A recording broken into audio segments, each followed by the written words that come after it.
Dash command makes the updates performed by the transaction permanent in the database. तो मैंने एक चीज़ आपको बहुत बेहतर तरीका से बताया हुआ है कि दो चीज़ होता है, एक होता है कमिट और एक होता है रोल बैक। रोल बैक जैसे इसका नेम सजेस्ट कर रहा है कि आप चीज़ों को वापस कर सकते हो। अगर आपने कुछ क्वेरी किया है, कुछ फंक्शन किया है और आप उससे एक स्टेप बैक आना चाहते हो तो आप कर सकते हो। जैसे इसका नेम सजेस्ट कर रहा है रोल बैक, बैक आ जाओ, वापस आ जाओ।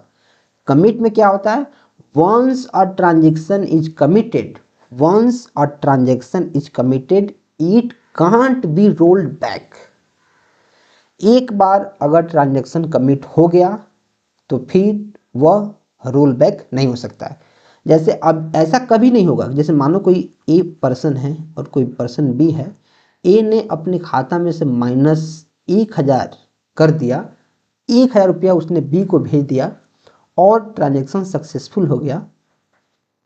तो ऐसा कभी नहीं होगा कि अभी 1000 चला गया है और इसी ट्रांजैक्शन में अपने आप 1000 वापस चला है। अगर सक्सेसफुल लिख दिया है तो, अगर सक्सेसफुल लिख दिया है तो फिर किसी भी कीमत पे एट एनी कॉस्ट वापस नहीं आएगा, नहीं आएगा वापस, राइट। इसको ध्यान रखना है, इसको क्या करना है, ध्यान। तो कौन सा है जो परमानेंट कर देता है, जो कमिट है वो है परमानेंट, परमानेंट कर देता है, और जो रोल बैक है वो है टेम्पररी। तो परमानेंट कौन है, कमिट। ट्रंकेट क्या करता है, ये टेबल के सारे रोज को डिलीट कर देता है, भगा देता है।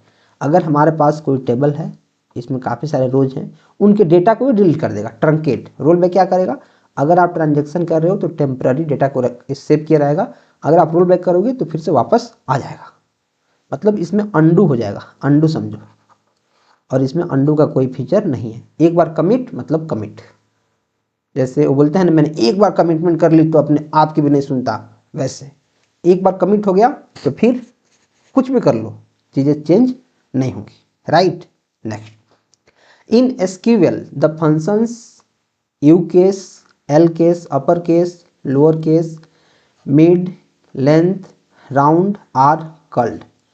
इसको क्या बोलते हैं, ये जो सारे के सारे फंक्शन हैं एसक्यूएल में, इनको बोलते क्या, इनका नाम क्या है, एग्रीगेट बोलते हैं, स्केलर बोलते हैं, सेट बोलते हैं। तो देखो जो एग्रीगेट होता है, एग्रीगेट वह क्या करता है, एक ग्रुप पे काम करता है, ग्रुप, एक ग्रुप पे काम करता है। जैसे हमारा सम हो गया, हमारा काउंट हो गया। अगर सम निकालना है तो क्या आप एक नंबर का सम निकालोगे, नहीं, ग्रुप रहेगा, 4-5 नंबर रहेंगे, 2 नंबर रहेगा, 10 नंबर रहेगा, उन सबको ऐड करके आप सम निकालोगे, राइट। वो क्या हो जाएगा, उसको बोलते हैं group, aggregate function.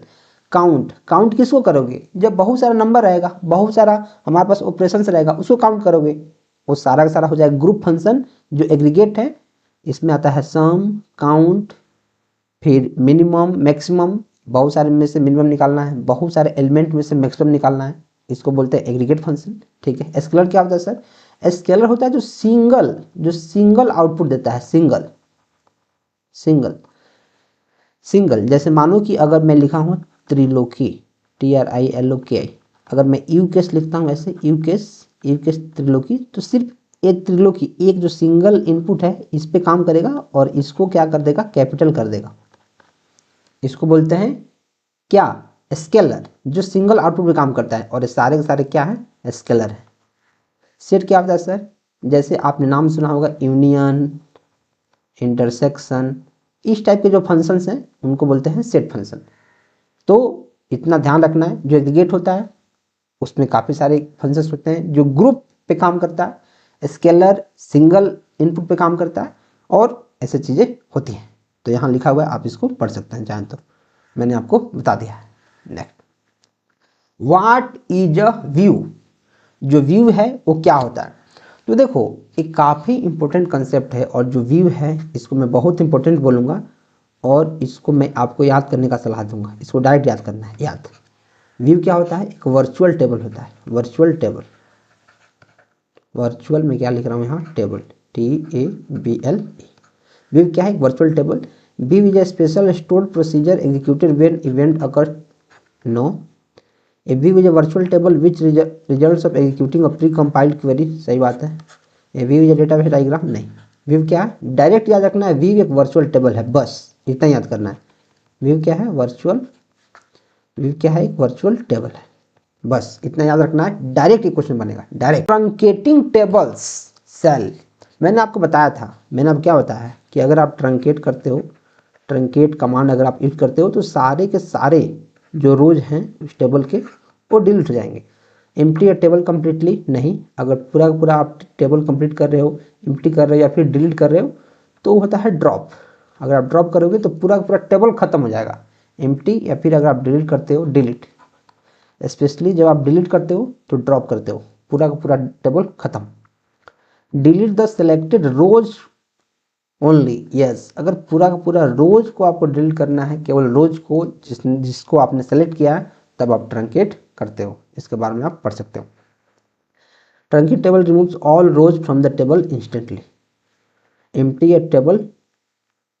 a table completely. Delete the selected rows. Truncate cannot delete chosen rows, it deletes all rows. मैंने आपको क्या बताया था, सॉरी मैंने गलती बता दिया, मैंने क्या बोला कि जो ट्रंकेट है वो सारा का सारा टेबल के एलिमेंट डिलीट कर देता है, सब कुछ। तो आप इसको ऐसे कर सकते हो, मैं यहाँ डिलीट करता हूँ एक बार के लिए, एक मिनट। हाँ, जो ट्रंकेट होता है वो पूरा पूरा टेबल को एम्प्टी कर देता है। अगर डिलीट की बात आए, मैंने डिलीट वाला मैंने सही बताया था, यहाँ अगर डिलीट की बात आए, डिलीट, अगर डिलीट की बात आए, पूरा पूरा टेबल को ही डिलीट करना है। अगर आपने ड्रॉप कमांड का यूज कर दिया, ड्रॉप, तो डेटाबेस से ही टेबल खत्म। जो डेटाबेस है उसमें कोई भी टेबल है वो टेबल ही खत्म हो जाएगा। मतलब अगर आपने डिलीट कर दिया, डिलीट करना चाहे पूरा पूरा टेबल, अगर आपने ड्रॉप कर दिया तो टेबल खत्म। लेकिन टेबल की अगर आप जो एलिमेंट्स हैं, जो टेबल है उसके अंदर जो एलिमेंट्स हैं उनको डिलीट करना है तो आप ट्रंकेट यूज करोगे। ट्रंकेट डिलीट द सिलेक्टेड रोज, अगर ऐसे करोगे तो ट्रंकेट डिलीट नहीं करता है सेलेक्टेड रो को, वो सारे के सारे एलिमेंट को जो टेबल्स के अंदर हैं उनको डिलीट कर देता है। टेबल को डिलीट नहीं करता है, जो उसके अंदर एलिमेंट्स हैं उसको डिलीट करता है। Delete the selected column, truncate affect rows not column, जो ट्रंकेट होता है वह रोज को अफेक्ट करता है, कॉलम्स को नहीं। तो याद रखना है, जो ट्रंकेट है वह टेबल के सारे एलिमेंट को डिलीट करता है, ना कि टेबल को। लेकिन जो हमारे पास ड्रॉप है वह एलिमेंट, टेबल, कॉलम, जो कुछ भी है टेबल में, वो टेबल को ही खत्म कर देगा, डेटाबेस से टेबल को उड़ा देगा। Right, next. तो अभी हम आ चुके हैं किस क्वेश्चन पे, 15 पे। बाय नॉर्मलाइजिंग रिलेशंस और set of relations one minimises, अगर आप टेबल को नॉर्मलाइज कर रहे हो, उसके रिलेशंस को या फिर सेट्स को नॉर्मलाइज कर रहे हो, मतलब आप क्या कर रहे हो। तो मैंने आपको बताया था कि जब भी टेबल में काफ़ी सारा इनकंसिस्टेंट डेटा या फिर रिडंडेंट डेटा, रिडंडेंट बोलो तो वही बात, और डुप्लीकेट बोलो तो वही बात, डुप्लीकेट। जब डुप्लीकेट डेटा, रिडंडेंट डेटा या फिर इनकंसिस्टेंट डेटा टेबल में आ जाता है तो उसको हम लोग रिमूव करते हैं, और जब उसको हम रिमूव करते हैं टेबल से तो उसको बोलते हैं रिडंडेंसी, तब जाके हमारा नॉर्मल फॉर्म में आता है। डेटा क्या होता है, कोई भी चीज़, उसी समय से मैं लगातार कुछ बोल रहा हूँ, कुछ लेक्चर दे रहा हूँ, कुछ समझा रहा हूँ, कुछ पढ़ा रहा हूँ, वो सारा सारा एक डेटा है जो मैं लिख रहा हूँ, वो सब क्या है, डेटा। फील्ड क्या है, फील्ड मतलब कॉलम। मैंने एक वीडियो में कॉलम की जगह पे मैंने इसको रो बोल दिया था, जो फील्ड होता है उसको कॉलम बोलते हैं, कॉलम, एक कॉलम हमारा है। राइट, इसका आंसर क्या हो जाएगा, रिडंडेंसी। जब आप रिडंडेंसी को भगाते हो, उसको कम करते हो, तब टेबल हमारा नॉर्मल फॉर्म में आता है। और हमारे पास 5 टाइप के नॉर्मल फॉर्म्स हैं मेनली, हालांकि होता तो 6 NF तक है, 6 NF, लेकिन 5 मोस्ट इंपॉर्टेंट है। एक है जैसे 1 NF, सेकेंड NF, फिर थर्ड NF, फिर BC NF, फिर 4th NF, फिर 5th NF। ये हमारा काफ़ी ज़्यादा इंपॉर्टेंट है। 4th NF तक जाते जाते लोगों की बैंड बज जाती है, यहाँ तक जाने की जरूरत नहीं पड़ती है। और जो स्टैंडर्ड है कि जहाँ तक हम टेबल को नॉर्मलाइज्ड मान सकते हैं कि इसमें ज़्यादा एरर नहीं है, वो हमारा है 3 NF। अगर 3 NF में कोई टेबल है तो हम मान लेते हैं कि बहुत सारे जो रिडंडेंसी है खत्म हो चुकी है, और डेटा यहाँ से यूज किया जा सकता है। ये भी याद रखना है, डायरेक्ट क्वेश्चन यहाँ से बनेगा, तो इसके बारे में आप यहाँ पढ़ सकते हो। Next, relations produce from ER model will always be in. अगर कोई रिलेशन है जो ईआर मॉडल से प्रोड्यूस हो रहा है तो हमेशा वो किस में रहेगा, किस में हम मानेंगे। तो देखो कोई भी अगर रिलेशन है ऐसा, जैसे मान लो कोई आर है और यहाँ लिखा है A B C D E, ऐसा मान लो लिखा है और ऐसे टेबल बना के लिखा गया, ऐसे लिखा गया तो हम मानते हैं कि 1NF में वो ऑलरेडी है। अगर ऐसे लिखा है तो हम पहले से मान लेते हैं कि फर्स्ट नॉर्मल फॉर्म में वो टेबल है। तो क्या है, वो फर्स्ट नॉर्मल फॉर्म में है। फर्स्ट नॉर्मल फॉर्म में क्या होता है, जब हम रिपीटेड ग्रुप को भगाते हैं, रिपीटेड ग्रुप को भगाते हैं या फिर मल्टी वैल्यूड जिसको बोलते हैं, मल्टी वैल्यूड को भगाते हैं तो फर्स्ट एनएफ में आता है। सेकेंड एनएफ में क्या होता है, हम पार्शियल डिपेंडेंसीज को मार भगाते हैं यहाँ से। पार्शियल डिपेंडेंसीज हम बोलते हैं यार पार्शियल नहीं रहना चाहिए, फुली रहना चाहिए, और इसमें हम क्या करते हैं, ट्रांजिटिव डिपेंडेंसीज को भगाते हैं। ट्रांजिटिव डिपेंडेंसी, इसको हम लोग क्या करते हैं, यहाँ से भगा देते हैं, राइट। तो इसके बारे में आप यहाँ पढ़ सकते हो, आपको यहाँ लिखा गया है, right. Next, which normal form is considered as adequate for usual database design. मैंने आपको इस क्वेश्चन के बारे में पहले बता दिया है कि किस नॉर्मल फॉर्म में हम मान लेते हैं कि डेटाबेस अभी सेफ है, इसको हम डेटाबेस डिजाइन के लिए यूज कर सकते हैं। वो क्या होता है, 3NF। मैंने आपको बताया था कि अगर 3NF में कोई टेबल है तो हम मान लेंगे कि हाँ यार जितना भी रिडंडेंसी था, जो इनकन्सिस्टेंसी था, वो यहाँ तक आते आते खत्म हो चुका है और अभी हम इसको टेबल में यूज कर सकते हैं। जो 3NF है उसको हम एडिक्वेट मानते हैं डेटाबेस डिजाइन के लिए। 1NF क्या होता है मैंने बता दिया है, 2NF क्या होता है मैंने आपको बता दिया है, राइट। इसको आप ध्यान रख सकते हैं। What is true about BCNF। तो सबसे पहले तो BCNF का फुल फॉर्म में पूछा जाएगा, voice called normal form, voice called normal form, direct इसका फुल फॉर्म पूछा जाएगा। तो BCNF के लिए कौन सही है, the advance version of 3NF is BCNF। जो 3NF है उसका एडवांस वर्जन BCNF है, बिल्कुल सही बात। जो BCNF है वो स्ट्रिक्टर है 3NF से, हाँ उसका हाई वर्जन है। एलिमिनेट ऑल रिडंडेंसी, क्या जो BCNF है वो सारे के सारे रिडंडेंसी को खत्म कर देता है, नहीं। देखो जो BCNF है वो नो डाउट रिडंडेंसी को खत्म करता है, रिडंडेंट डेटा को खत्म करता है, लेकिन सारे को खत्म कर देगा ऐसा नहीं। अगर सारे को खत्म कर देता तो फिर 4NF क्यों आया, 5th NF क्यों आया, ये क्यों आया है, मतलब सारा का सारा जो कंसिस्टेंसी है, इनकंसिस्टेंसी वो खत्म नहीं कर पाता है BCNF, इसलिए हमारे पास 4NF और 5th NF आया है। तो इसको मैं 100% ट्रू नहीं मानूंगा। एलिमिनेट ऑल रिडंडेंसी, अगर सिर्फ रहता है एलिमिनेट रिडंडेंसी तो एक बार के लिए मैं इसको ट्रू मानता कि हाँ रिडंडेंसी को एलिमिनेट करता है, लेकिन सारे को कर देता है, इस बात को मैं गलत मान दूंगा। और गलत मानूंगा फिर भी हमारे पास 2 सही है और 2 सही है तो more than one of the above इसका आंसर हो जाएगा। तो आप यहाँ इसको देख सकते हैं। A table is in BCNF if it is in 3NF and every determinant is a dash key. अब बहुत सारे लोग यहाँ कंफ्यूज होते हैं, तो पहले मैं आपको एक चीज बताता हूँ। देखो जैसे हमारे पास जो है इसको हम कैसे पढ़ते हैं, ए है हमारा फंक्शनल डिपेंडेंसी, जो बी है वो फंक्शनली ए पे डिपेंडेंट है, ए है ए टेंड्स टू बी। तो जो लेफ्ट हैंड साइड वाला है, लेफ्ट हैंड साइड इसको बोलते हैं, जैसे बी टेंड्स टू सी है या फिर ई टेंड्स टू एफ है, जो लेफ्ट हैंड साइड वाला है इसको हम बोलते हैं डिटर्मिनांट बोलते हैं, डिटर्मिनांट। और एक क्या होना चाहिए, BCNF में क्या होना चाहिए, जो लेफ्ट वाला है डिटर्मिनांट होना चाहिए, प्लस ए क्या होना चाहिए, ए हमारा होना चाहिए कैंडिडेट की, एक कैंडिडेट की होना चाहिए, या होना चाहिए सुपर की। प्रत्येक जो डिटर्मिनांट है या तो कैंडिडेट की होना चाहिए या फिर और लिख के यहाँ आप सुपर की लिख सकते हो, 2 की अलाउ है, कैंडिडेट की या फिर सुपर की। ये सारे के सारे ऑप्शंस फर्जी हैं, इनको काट डालो। आंसर क्या हो जाएगा, C. Which of the following is a top down approach in which the entities higher level can be divided into two lower sub entity. बोला कौन है जो टॉप डाउन अप्रोच है जिसमें जो एंटिटी है हायर लेवल वह दो सब लोअर लेवल में डिवाइडेड है।